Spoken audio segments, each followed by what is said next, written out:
what tends to happen with the intense heat that we had and that dry spell is a natural response from mosquitoes to try and lay as much eggs as possible.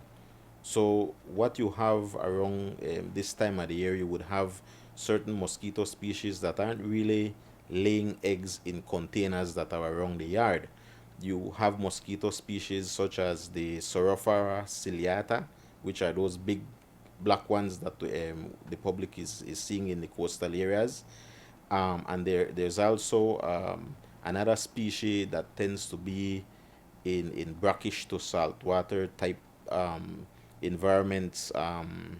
Aedes tenerencus is another species, and those tend to lay eggs just I would say indiscriminately in grasses, shrubs, and so when you get your first rains or tides that are higher than usual, um, that process starts with the development, and then you get a sudden explosion in the population, which is what we saw in places like Kikaka, San Pedro, Belize City, Corozal, that those coastal areas.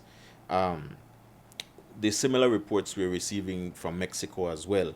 So it's those particular species aren't really vectors of any mosquito-borne diseases, but because of their aggressive biting habits, they're a nuisance, and it's not only biting during early dawn or late evenings after sunset.